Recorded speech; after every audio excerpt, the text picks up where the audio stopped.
하둘셋. 안녕하십니까. 사마이럴입니다. 송덕수 교수님저 제10판 시민민법 강의 3회독 1250페이지 제2절 계약의 자유화가 한개 보겠습니다. 사마이럴TV 주일차 구독 추천을 부탁드리고 유튜브 구독을 권합니다. 로마자 1번의 계약 자유의 의의. 계약의 자유화함은 계약에 의한 법률관계 형성은 법의 제한에 부딪히지 않는 한 계약 당사자의 자유에 맡겨진다는 원칙을 말한다. 이 계약 자유는 사적 자체의 발현 형식 가운데 가장 대표적인 것이다. 로마자 2번의 계약 자유의 법적 근거. 1번 헌법적 기초. 계약 자유는 사적 자체의 하나의 발현 형식이다. 따라서 사적 자체의 헌법적 근거인 헌법 제10조와 제37조 1항에 의하여 계약 자유가 일반적으로 보장된다고 할 수 있다. 그런가 하면 헌법 제23조, 15조, 제119조 1항 등에 의해서도 계약적으로 보장되고 있다.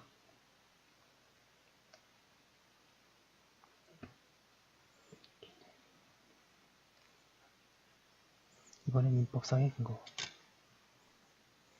민법은 사적 자체를 당연한 전제로 하고 있으며 제105조가 이를 직접적으로 규정한다. 사적 자체를 간접적으로 규정한 이 105조는 계약 자유에 대해서도 근거가 된다고 할 수 있다. 그리고 103조, 104조의 계약법의 많은 규정은 계약 자유를 전제로 하는 것이다. 로마자 3번의 계약 자유의 내용. 계약 자유의 내용에는 체결의 자유, 상대방 선택의 자유, 내용 결정의 자유, 방식의 자유 4가지가 있다. 그런데 상대방 선택의 자유는 계약의 자유한 내용으로 볼 수 있다. 체결의 자유는 계약을 체결할 것인가, 그리고 체결하는 경우에 누가 체결할 1251페이지 것인가는 당사자의 자유라는 것이다. 그런데 계약은 보통 청약과 승낙에 의해 성립하기 때문에 체결의 자유는 청약 여부의 자유와 승낙 여부의 자유를 포함한다. 내용 결정의 자유는 계약의 내용을 당사자가 자유롭게 결정할 수 있다는 것이다. 이 내용 결정의 자유는 좁은 의미의 계약 자유라고 한다. 방식의 자유는 계약 체결에 일정한 방식이 요구되지 않음을 말한다.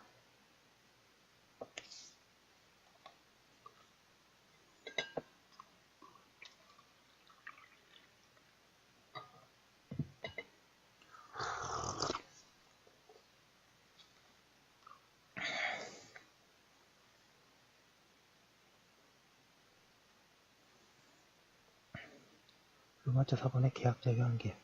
1번의 서설. 계약 자유는 계약이 없는 것이 아니고 법질서의 한계 내에서 인정된다.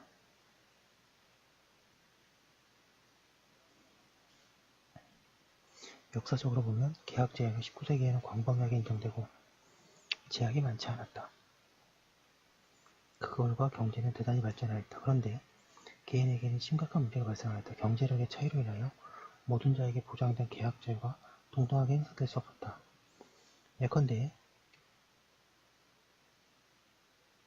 기업이 개인과 고용계약을 체결하거나 주택의 소유자가 임차인과 임대차 계약을 체결하는 경우에는 기업이나 주택의 소유자가 계약 자유를 자신에게 유리하게 이용하였다.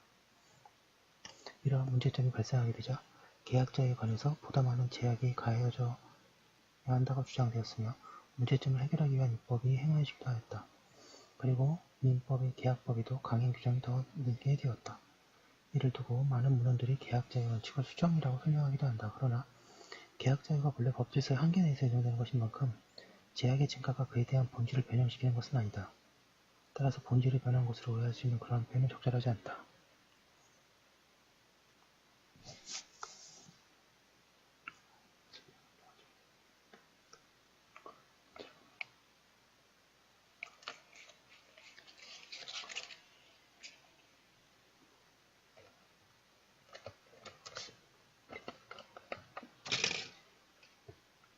아이고. 이번에 계약 자유 한계의 종류. 계약 자유 한계에는 외적인 한계와 내적인 한계가 있다. 전자는 계약 당사자 쌍방이 모두 자유로운 자유결정에서 행위한 경우에도 계약 자유에 끌어들이는 한계이고, 후자는 당사자 일방이 자기 결정이 쌍방 당사자의 우월적 지위에 의하여 위협받는 경우에 생기는 한계이다.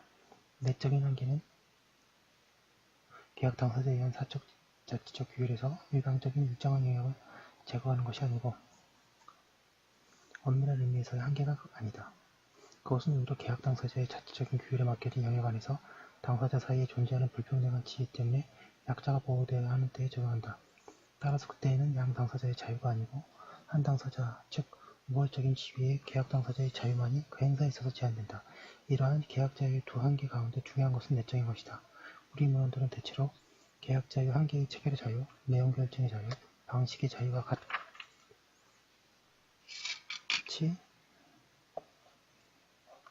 각각의 계약 자유별로 기술하고 그에 덧붙여 국가의 허가 또는 증명을 필요로 하는 계약이나 그와 유사한 것에 대하여 다루고 있다. 이러한 문헌들의 태도는 계약 자유의 한계에 본질적으로 구분되는 두 가지가 있음을 보여주지 못하는 한계가 있다. 그리고 세분된 계약 자유의 한계의 어느 하나에 속할 수 없는 것을 별도로 다룰 수밖에 없는 결과를 이야기한다. 3번의 외적인 한계.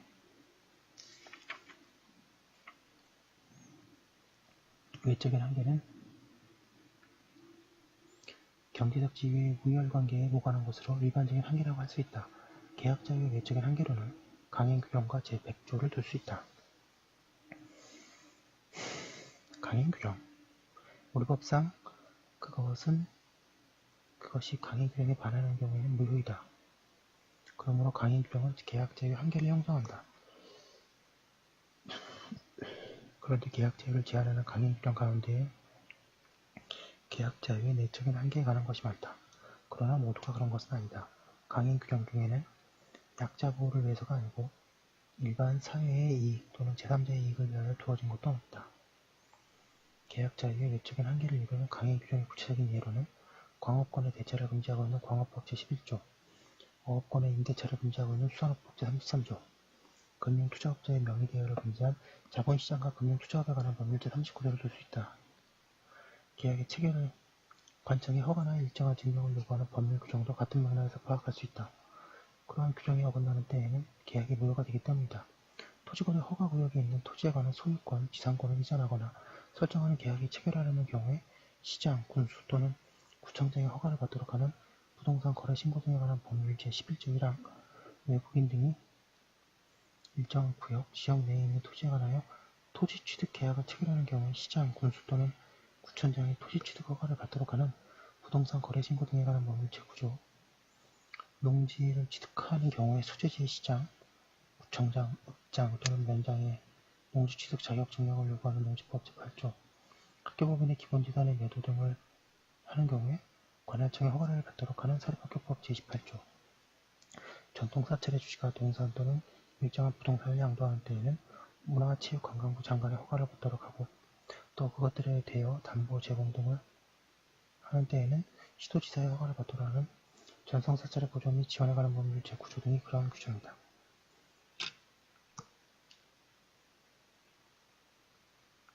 그에 비하여 계약을 체결하기 전이나 후에 단순히 신고하도록 할 뿐 신고가 없었다고 하여 계약을 무효로 하지는 않는 경우에는 외적인 한계가 아니라고 할 것이다. 외국인 등이 토지 취득 계약을 체결할 때 계약 체결일부터 60일 이내에 시장, 군수, 구청장에게 신고하도록 하는 1253페이지 부동산 거래 신고 등에 관한 법률 제8조 1항이 그 예이다. 양가로 이번에 103조 제103조도 계약 자유의 외적인 한계가 된다. 동조에 의하면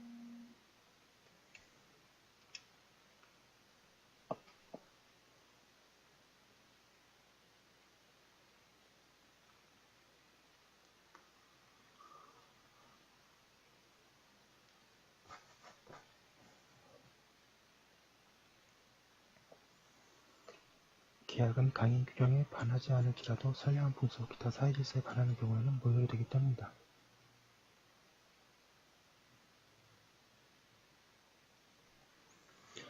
사회질서에 반하는 계약의 예로는 이직매매, 남녀가 불륜관계를 맺기로 약속한 경우를 들 수 있다. 4번의 내적인 한계. 계약 당사자가 대등한 지위를 갖는다면 계약 제외로 외적인 한계를 충분하다. 그러나 실제에 있어서는 계약 당사자의 일방이 우월한 지위를 갖고 그리하여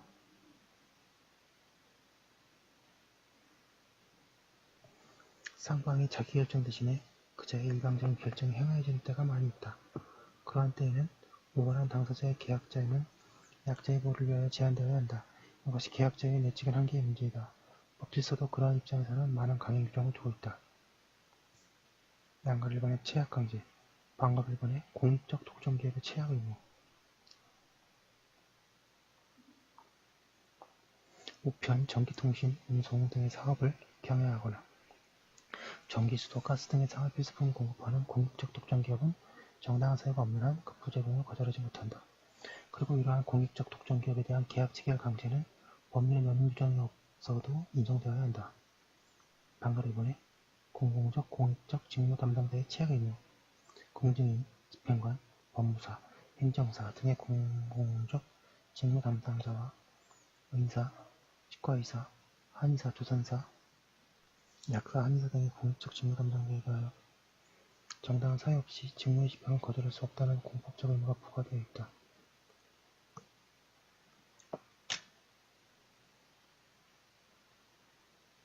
방금 3번에 경제통제법에 의한 체약강제.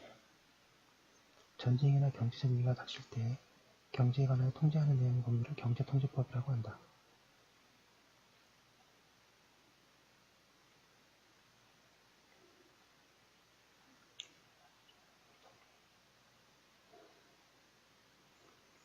그러한 경제통제법 중에서 계약 체결을 강제하거나 금지하는 내용을 담고 있는 것도 있다. 물가 안정에 관한 법률, 농수산물 유통 및 가격 안정에 관한 법률, 비료관리법 등이 그 예이다. 경제통제법은 체약 강제의 방법으로 영업하거나 등록의 취소, 형벌 등을 사용하는 것이 보통이나 때에 따라서는 명령된 계약으로 강제하기도 한다. 명령된 계약은 법규에 의한 행정명령에 대하여 당사자 사이에 성립한 계약을 말한다. 이러한 명령된 계약의 경우에는 행정명령의 당사자의 합의에 가름하게 된다.